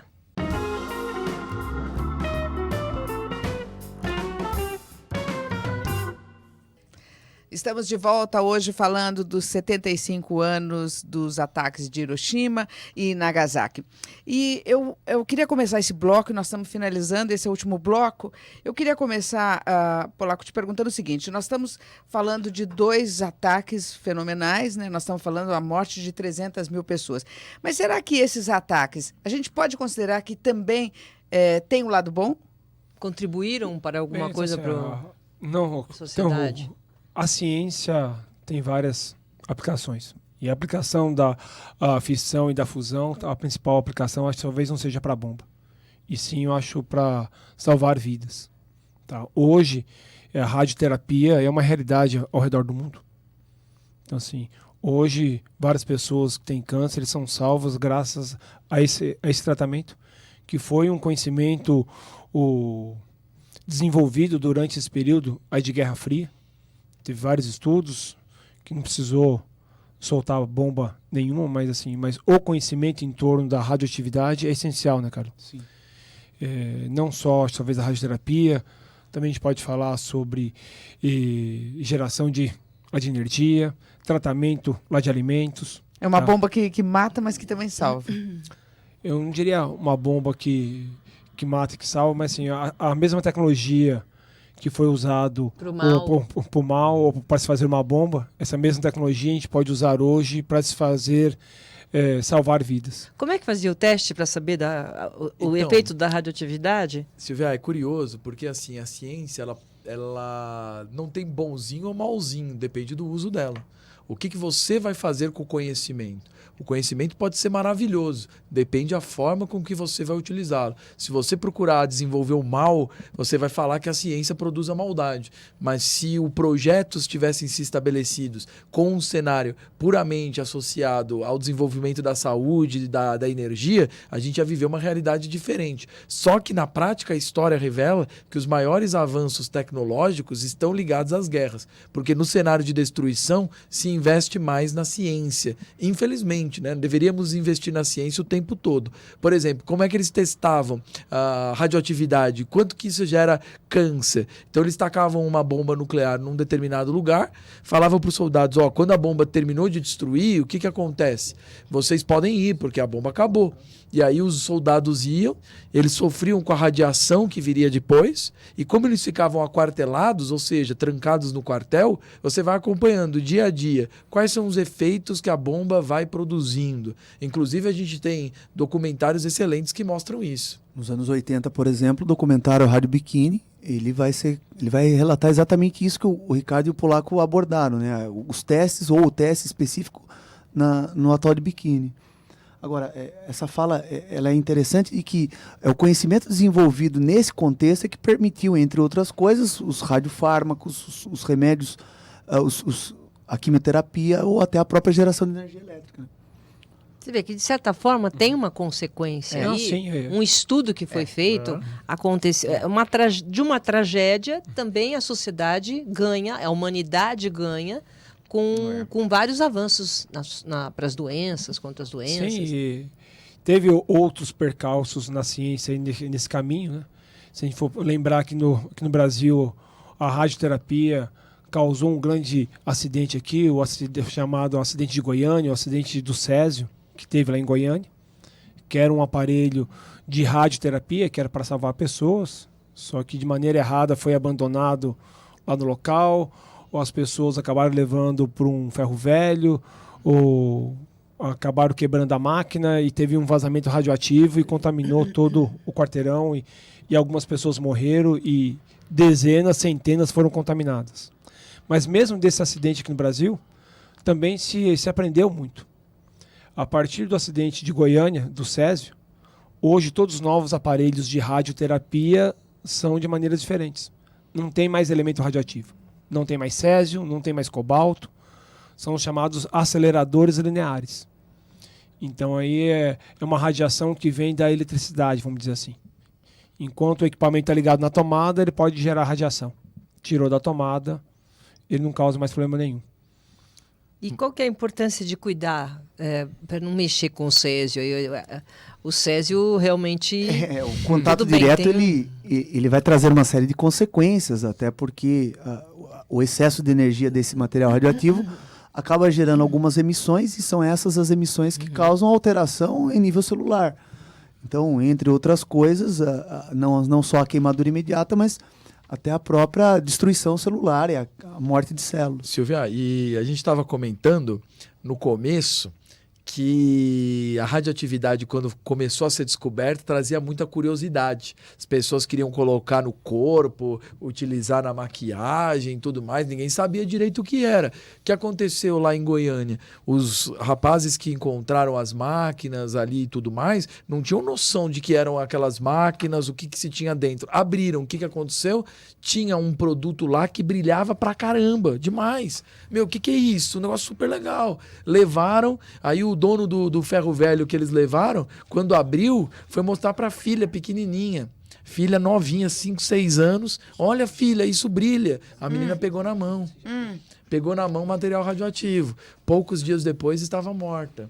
Então, assim, veja, a ciência ela tem um papel fundamental. Qual é o papel? De mostrar o desenvolvimento do conhecimento. Ou seja, você tem que ser responsável com todo o conhecimento. Nós hoje sabemos o que a guerra pode gerar. Há um documentário maravilhoso que ele se chama Contagem Regressiva ao Zero, e ele mostra uma realidade que é extremamente importante para o mundo de hoje. As bombas nucleares, nós sabemos do efeito delas, da destruição delas. Deveria-se ter um movimento muito mais evidente no mundo de luta pelo fim de todas elas. Que nenhum país tivesse mais esse poder de destruição, que evidentemente buscássemos uma paz permanente. Mas o que assistimos no cenário do mundo do século XXI é a perpetuação de lógicas de dominação, de destruição até hoje. Então isso é triste, porque a gente parece que não aprendeu completamente isso.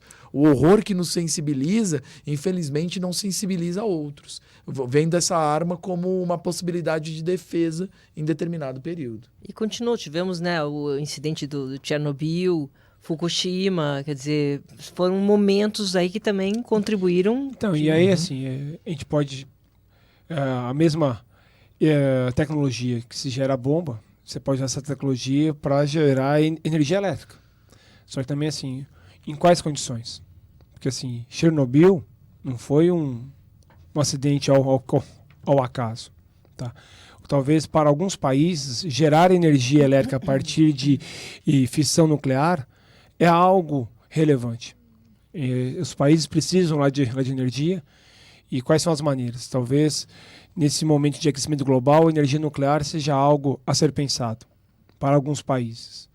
Agora a questão é como gerar essa energia de uma maneira segura. Chernobyl nos alertou quanto várias falhas aí nesse processo.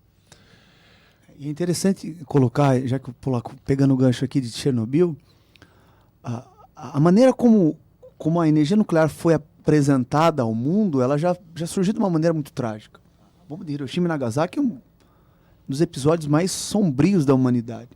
Então, a humanidade conhece as questões nucleares ou a energia nuclear de uma maneira ruim, e até que se desmistifique, isso passa a ser um trabalho de conscientização que passa pela pela necessidade de conhecer ciência. Tanto é que você pega o Simpson, uma série que faz sucesso há 30 e poucos anos. Quem é o personagem com o menor senso de coletividade, o personagem mais malvado? É o Sr. Burns, que é dono de uma usina nuclear. Que é colocado como uma figura ali que isenta de bons caráteres, pessoa completamente malvada, porque ele é o dono de uma usina nuclear. Então, até essa questão relacionada à energia, para a usina nuclear, ela é fantástica, porque ela permite a geração de energia tirando os rejeitos de uma forma limpa, com alta produtividade. E é que ela começou, parece que pelo lado errado, começou com desastres, né? E que desastres, né? Que não dá nem para entrar nesse mérito. Mas me chama a atenção, eu lembro que andando pelo sul da França, eu lembro de ver eles estão, aquelas usinas, assim, aquilo chama a atenção, não sei se o nome é usina, mas só de você olhar aquela coisa branca ali, já dá um medo. E eu vi que os franceses não tinham medo ali na região de Montélimar, eles andavam. Aí eu falei para minha amiga, falei, nossa, mas você mora aqui não sei se é usina, não sei como é que ser é contaminada. Aí eu já achei que minha amiga ia ser contaminada. Mas era um preconceito meu, né? Porque não é assim. Bastante controlado, seguro. Exatamente, eles começaram a me explicar e eu fiquei assim, falei, nossa, realmente. A França tem uma boa parte da sua geração de energia elétrica a partir da termonuclear. Pois é. Só para você ficar um pouco mais preocupada, aqui na cidade de São Paulo tem 2 reatores nucleares. Ali na USP. São reatores de pesquisa, mas usam materiais enriquecidos e fazem reações nucleares. Olha, Silvia, se eu te chamar para conversar no bosque, você vai. E olha, cuidado ali perto da USP, tá, Silvia? Fica com isso na sua cabeça, tá? Agora, Malu, a gente tem que entender que uma coisa é a gente enriquecer materiais para gerar energia, para gerar benefícios para a humanidade. A outra é perpetuarmos uma lógica de bombas para destruição. Então, estava lendo agora na última semana que os americanos estão testando uma nova tecnologia que é utilizar bombas mais fracas, digamos assim, para conseguir atirar muitos alvos em pouquíssimo tempo. Então, ao invés da gente ter uma bomba de destruição que leva uma massa crítica alta para destruir um estado, uma região grande de um país, o que você faz? Você cria várias pequenas bombas que vão atirar em várias cidades ao mesmo tempo. Então, assim, a lógica de destruição também permanece. É argumentado a defesa, a proteção, mas, infelizmente, no mundo de hoje, as grandes potências que têm bomba procuram perpetuar essa lógica de dominação e de destruição. E vai lembrar, né, Ricardo, que o arsenal dos Estados Unidos mais a Rússia hoje, embora seja muito menor da década de 80, quando atingiu o ápice, hoje esse arsenal, se fosse todo detonado, daria para acabar com as condições de vida aqui na Terra algumas vezes. Olha que coisa irracional. Não é que assim, se tem bomba suficiente para acabar com vida na Terra. Para acabar com a vida na Terra, algumas vezes. Chegou ao ápice de ter um poder para destruir vida aqui na Terra 2 dezenas de vezes. Nossa. Como que isso é controlado hoje? Que tratado invisível é esse entre esse respeito entre as nações, sabe que se apertar um botão pode destruir o mundo? Então, esse é o problema, né? Você não tem um acordo em relação a isso pleno entre esses países que têm bomba. Então, por exemplo, os americanos e os russos tinham chegado num acordo de não terem novas armas. Ou seja, a gente vai ter o que tem, vamos parar de fazer. Só que aí as tensões recentes, a ascensão de Vladimir Putin, o interesse de demonstrar uma Rússia cada vez mais forte, os Estados Unidos, em contrapartida, querendo reafirmar o seu poder e sua hegemonia, o que isso tem gerado? O fim desse acordo. Então, hoje, esses países não têm nem entre eles um acordo de limitar essa lógica em qualquer sentido. Você tem alguns países que acabam querendo enriquecer energia nuclear com o fim último, mais adiante, talvez, de estabelecer uma bomba, que é a discussão sobre o Irã. Eles estão querendo produzir energia, mas eles querem enriquecer mais urânio para, no futuro, terem bomba nuclear? Essa é uma discussão. Mas quem que fica fiscalizando? Eles falam que está enriquecendo só para energia. Então, a questão do Irã, quem fiscaliza é a ONU. Você tem a ONU, organismos que vão lá procurar estabelecer discussões. Agora, na prática, o que funciona no mundo? É quando esses países que já têm bomba, os países mais fortes, eles falam, olha, Irã, vocês vão continuar enriquecendo, vocês vão começar a ter sanções. Então eles vão cortando o comércio, eles vão cortando relações econômicas, e isso vai dificultando o modo de vida da população, e aí, em consequência, o que você tem? Um governo que pensa, fala, puxa, talvez não seja tão bom. Ou um governo que responde produzindo a bomba, como a Coreia do Norte. E no caso do Irã, tem um particular que, assim, o programa iraniano para a usina nuclear é um programa pacífico. Isso que eles dizem. Não, e aí que tá.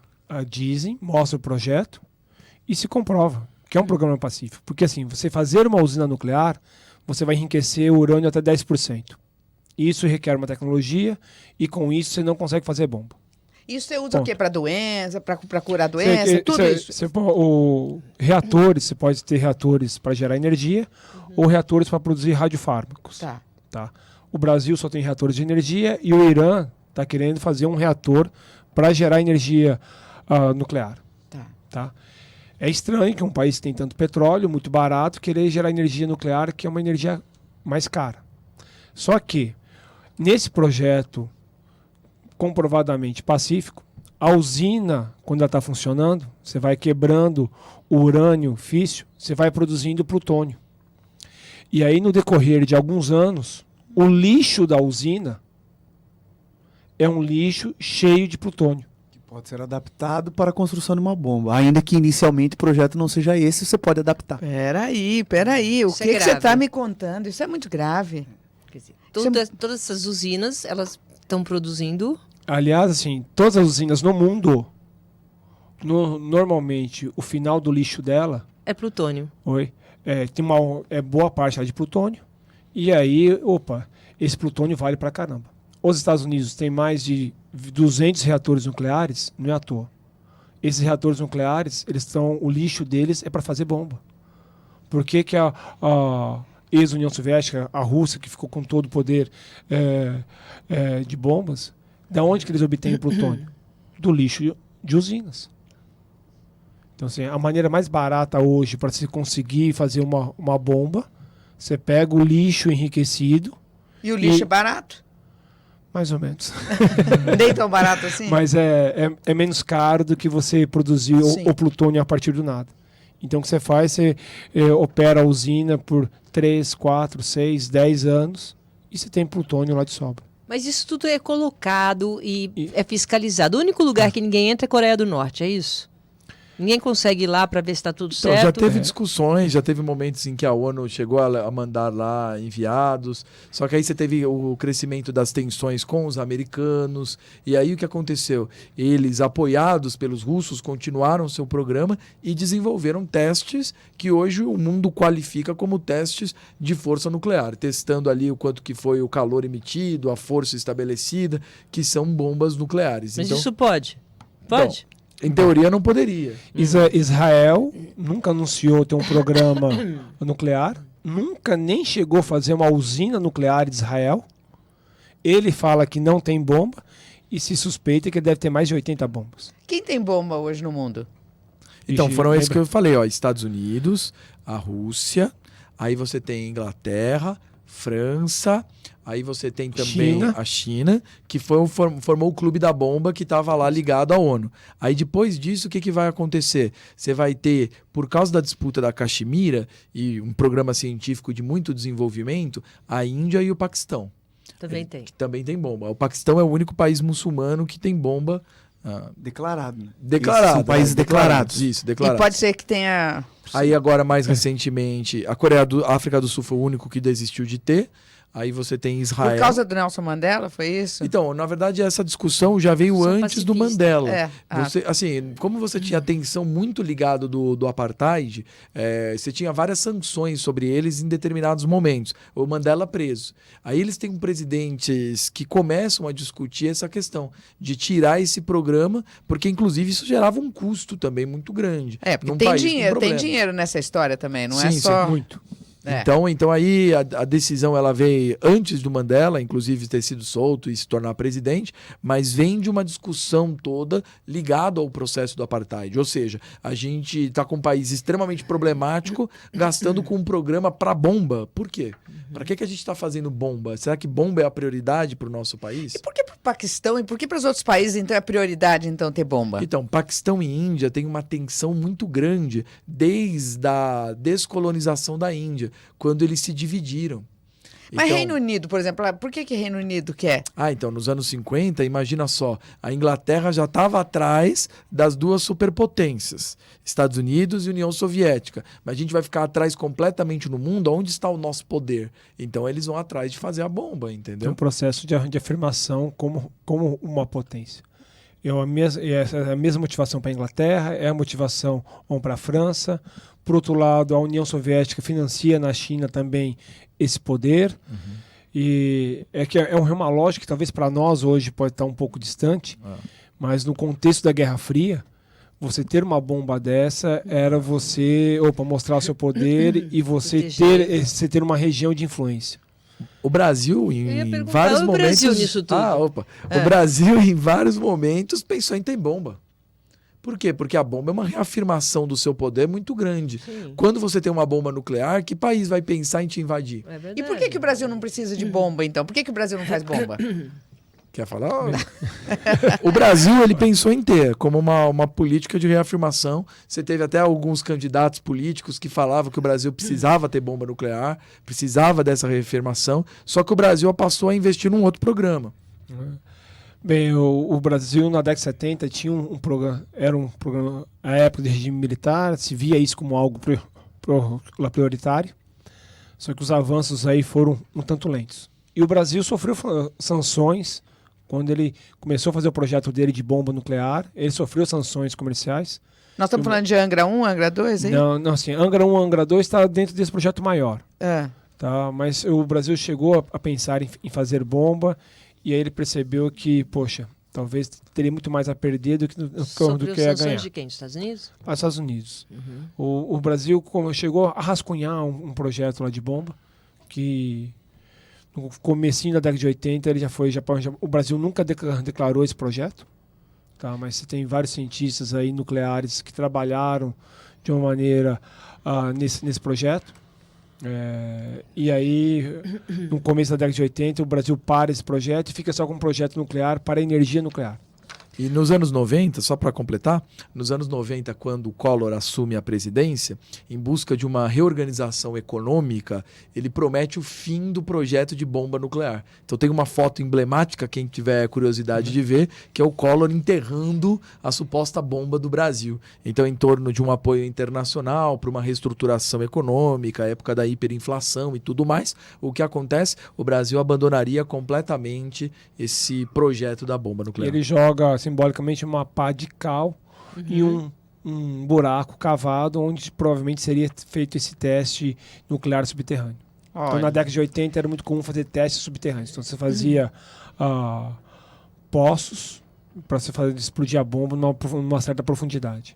Repetindo sua fala. Fala-se muito em Chernobyl e em Hiroshima e Nagasaki, perdão, mas até o final dos anos 80 foram mais de 2.000 bombas equivalentes testadas no mundo. A Hiroshima e Nagasaki?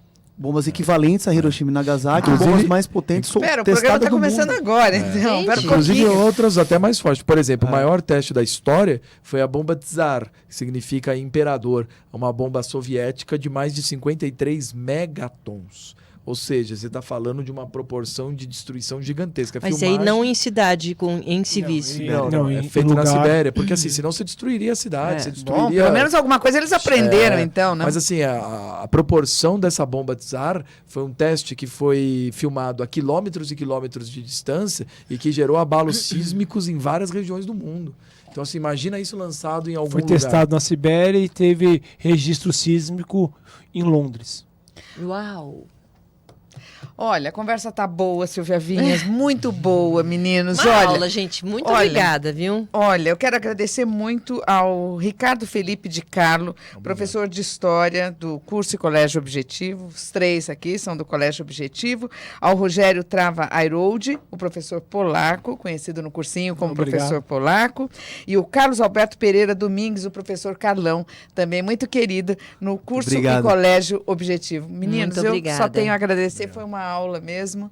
E um dos aprendizados de todos nós nessa pesquisa para preparar esse programa é que aquela música que o Ney Matogrosso canta, né, Rosa de Hiroshima, foi composta por Vinícius de Moraes, que vivenciou essa época e colocou em poema um momento tão importante e impactante para a humanidade. E a gente vai terminar lendo justamente esse poema, Rosa de Hiroshima, Vinícius de Moraes. Pensem nas crianças mudas telepáticas. Pensem Nas meninas cegas inexatas. Pensem nas mulheres rotas alteradas. Pensem nas feridas como rosas cálidas. Mas, não se esqueçam da rosa. Da rosa de Hiroshima, a rosa hereditária. A rosa radioativa, estúpida e inválida. A rosa com cirrose, a antirrosa atômica. Sem cor, sem perfume, sem rosa, sem nada. O Duas na Tri de hoje termina lembrando que a educação é uma história sem fim. Obrigada.